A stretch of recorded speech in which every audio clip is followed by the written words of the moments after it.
Good morning, students. Today we are going to start the revision with the question of chapter 2 Economics, People as a Resource. The question is analyzes the role of health in human capital formation. कल हमने पढ़ा था कि what is the role of education in the human capital formation. मतलब इंसान जो होता है, व्यक्ति जो होता है, ह्यूमन कैपिटल जो होती है, एक देश की जो जनसंख्या होती है, उस जनसंख्या को बहुत ज़्यादा उपयोगी, कामयाब या काम के लायक एक अच्छा रिसोर्स कैसे बना सकते हैं एजुकेशन की हेल्प से. तो हमने कल डिस्कस किया था कि एजुकेशन जो है वो व्यक्ति की कैपेबिलिटी को बढ़ाती है, उसकी कैपेसिटी को बढ़ाती है, उनको इंक्रीज़ करती है कुछ नए काम करने के लिए. साइंटिफिक बनता है, वो लॉजिकल बनता है व्यक्ति, और वो देश के लिए इकोनॉमिकली सोशली डेवलपमेंट लेके आता है. Same here we are discussing about that what is the role of health.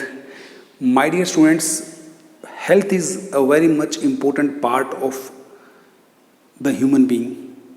If we are not healthy, how can we do the work which is beneficial for us?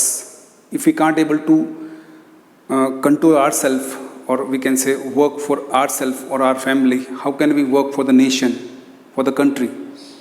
जब तक हम खुद ही स्वस्थ नहीं हैं, अपना ध्यान नहीं रख पा रहे हैं, तो हम कैसे देश के लिए एक ताकत बन पाएंगे, कैसे उसके लिए एक संपत्ति बन पाएंगे. हम तो एक बोझ बन जाएंगे अपने परिवार के ऊपर, अपने समाज के ऊपर, देश के ऊपर. तो सबसे बड़ी बात होती है कि what is the meaning of health. तो नॉर्मली हम मानते हैं कि अगर हम ठीक ठाक चल रहे हैं तो हम हेल्दी हैं. नो, हेल्थ माने होता है when we are physically fit plus mentally fitness हमारी होनी चाहिए, प्लस इकोनॉमिकली वेलबींग. हमारे घर में अच्छा ज़रूरत का सामान हो जो हमें चाहिए, ताकि स्ट्रेस ना आए माइंड पे.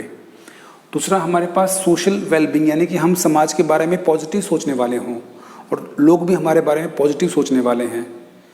तो वो होता है सही हेल्थ. इसे हेल्दी कह सकते हैं. और ऐसी पॉपुलेशन जो होती है वो देश के लिए फ़ायदेमंद होती है. अगर कोई टेररिस्ट है या कोई क्रिमिनल है, अगर वो फिजिकली बहुत स्ट्रांग है, पहलवान है पूरा, वो देश के लिए कभी भी एक कैपिटल नहीं है, वो संपत्ति नहीं है देश के लिए, क्योंकि वो अपनी उस ताकत का मिसयूज़ कर रहा है और वो देश के हित में नहीं बल्कि अहित में प्रयोग कर रहा है उसे.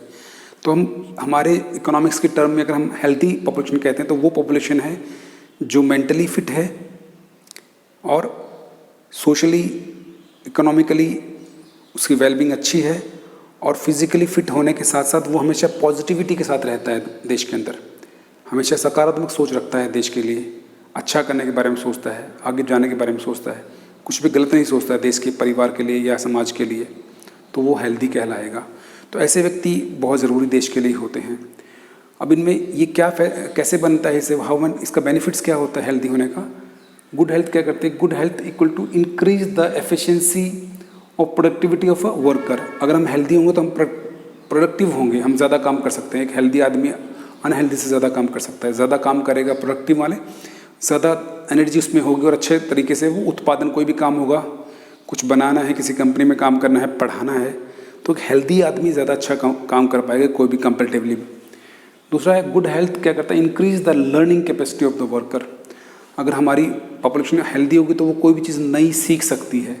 एक हेल्दी आदमी नए काम करने में बड़ा उत्साहित होता है. He feel curiosity, he feel happy to learn new things. तो ये खास बात होती है. उसके बाद healthy worker is an asset for the country. Yes, जो पहले बता दिया मैंने आपको कि जो हेल्दी व्यक्ति होता है, हेल्दी वर्कर जो होता है, वो एक देश के लिए संपत्ति है, पूंजी है, ताकत है उसकी. तो ये रोल है हमारा हेल्थ का, हमारी जो है ह्यूमन कैपिटल फॉर्मेशन में, यानी कि जनसंख्या को एक ताकत बनाने में, जनसंख्या को एक संपत्ति बनाने में जो ये हेल्थ का रोल है. हम सीधे शब्दों में कह सकते हैं कि if a person is healthy then only ही become a useful for the country. God bless you, have a nice day. Thank you, thanks a lot. आप ये क्वेश्चन करेंगे और मुझे व्हाट्सएप भेजेंगे. This is your homework for today.